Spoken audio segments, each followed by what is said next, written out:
Hello students, हमसे बोला जा रहा है कि if alpha beta gamma are the eccentric angle of the three points on the ellipse X square by A square plus Y square B square to 1 the normal at which are concurrent then sine alpha plus sine gamma plus alpha ये zero है। ये बहुत ही important property ellipse का। मैंने इससे पहले एक question prove किया जहां पर हमने ये पढ़ा था कि अगर हमारा को नॉर्मल पॉइंट्स का eccentric angle alpha beta gamma delta हुआ तो उनका जो समेसन होता है इसेंट्रिक एंगल समेसन वो ऑड मल्टीपल ऑफ पाई होता है। अगर तुम्हें पता नहीं है तो मैं ऊपर करेक्ट कर दे रहा हूँ, तुम प्लीज़ उस पे क्लिक करके देख सकते हो आराम से, है ना? तो हमने ये पढ़ रखा है कि alpha plus beta plus gamma plus delta हमारा ऑड मल्टीपल ऑफ पाई होता है। हमने जस्ट अभी प्रूव किया है, पिछले वीडियो में मैंने प्रूव किया है। तो वहाँ तक हम जाते हैं जहाँ पर हमने ये क्वेश्चन किया है। मैंने बाई क्वाड्रेटिक बनाया था यहाँ पर, ये रहा बाई क्वाड्रेटिक। और इस चीज़ को अगर तुम ध्यान से देखो, इस बाई क्वाड्रेटिक को बहुत ध्यान से देखो कि मैं इसको डिजिट डाटा को यूज़ कर रहा हूँ। ये उसी क्वेश्चन का नेक्स्ट पार्ट है। इसमें देखो जेड स्क्वायर कोएफ़िशिएंट 0 है। जेड स्क्वायर कहीं है ही नहीं।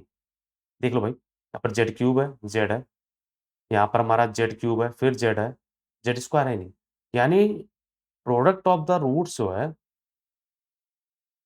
Z1 Z2 plus Z2 Z3 plus Z3 Z4 plus Z4 Z1 4 का यानी प्लस Z2 Z3 सॉरी 4 का समेसन मिस मैं ऐसे लिखता तो ज़्यादा बेटर रहेगा। Sigma times of Z1 Z2 वो हमारा 0 है। फिर से मैं लिख देता हूँ, इसको हमारा हो जाएगा Z1 Z2 plus Z1 Z3 plus Z1 Z4 plus Z2 Z3 plus Z2 Z4 plus Z3 Z4 ये हमारा समेसन 0 है। फिर से वही बात, अगर कॉम्प्लेक्स नंबर मल्टीप्लाई हो रहा है तो उसका हमारे पास जो सम ऑफ आर्गुमेंट होता है वो ऐड हो जाता है। तो हमारे पास ये बन जाएगा cos of alpha plus beta. Okay, ये थोड़ा सा गड़बड़ चल रहा है, इसको मैं सही कर दे रहा हूँ। ये बन जाएगा हमारा cos of alpha plus beta plus cos of beta plus gamma plus cos of gamma plus delta plus cos of alpha plus gamma plus cos of alpha plus delta. मैं पहले रियल पार्ट लेता हूँ, plus cos of gamma plus delta. Gamma plus delta मैंने already लिखा था। तो alpha plus क्या क्या बचा हुआ है, alpha beta, alpha gamma, alpha delta हो गया, बीटा गामा, बीटा डेल्टा नहीं हुआ है, तो ये भी हो गया बीटा प्लस डेल्टा। ये चीज़ 0 हो जाएगा। ये हमारा रियल पार्ट 0 होगा और इमेजिनरी पार्ट भी 0 होगा। ठीक ना? इमेजिनरी पार्ट हमारा साइन का आएगा, जो हमें एक्चुअली प्रूव करना है, तो हमारा बन जाएगा सब कॉस का साइन हो जाएगा, sign alpha plus beta plus sign of alpha plus gamma plus sign of alpha plus delta plus sign of beta plus delta plus sign of beta plus gamma plus sign of gamma plus delta, ये भी 0 होगा। तो अब ये 2 चीज़ मिल गया, लेकिन हमें actually ये नहीं प्रूव करना, हमें और प्रूव करना है। अब हम इस डाटा को फिर से प्रूव करते हैं, यूज़ करते हैं एक्चुअली में कि इसेंट्रिक एंगल का जो समेशन है वो ऑड मल्टीपल ऑफ पाई है। तो इसका मतलब हमारे पास वो पाई भी ले सकते हैं हम लोग, तो हमारा अल्फा प्लस बीटा जो आ जाएगा, वो बन जाएगा pi minus gamma plus delta. तो अगर मैंने साइन ले लिया, तो sine of alpha plus beta जो है, वो sine of gamma plus delta के बराबर है। ऐसा साइन ऑफ बीटा प्लस जो गामा होगा, वो sine of alpha plus delta के बराबर हो जाएगा और sine of gamma plus delta जो हो जाएगा, वो हमने gamma plus delta already use कर लिया है। तो पीआर क्या कहता? Alpha beta, beta gamma, gamma alpha.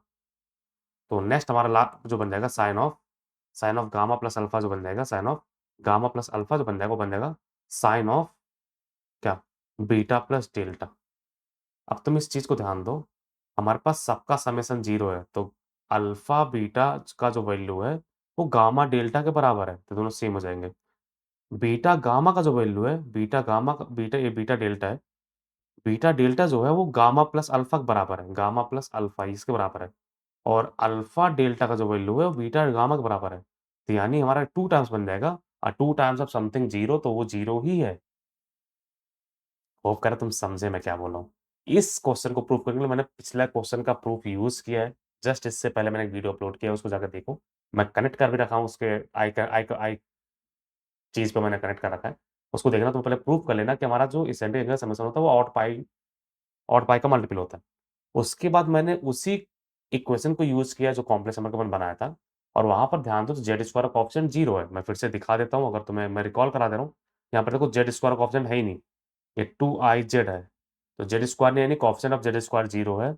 इसका मतलब जो डबल-डबल का समेशन है वो भी 0 है। डबल डबल का समेशन मतलब जो तो भी तुम लिख पाओ, अल्फा बीटा गामा डेल्टा जो भी है हमारा, यानी रियल पार्ट भी जीरो है, इमेजिनरी पार्ट भी जीरो है। तो इमेजिनरी पार्ट को हमें प्रूव करना, तो इमेजिनरी पार्ट हमने ये ले लिया और मल्टीपल ऑफ पाई था, तो हमारा ये हो गया। तो फिर if you learn something new and like the expression, please subscribe my channel project education, it means a lot. ये दोनों प्रॉपर्टी बहुत ही इंपॉर्टेंट प्रॉपर्टी है, इसका प्रूफ तुम कहीं पाओगे नहीं। जाओ सीखो। Thank you for watching, take care.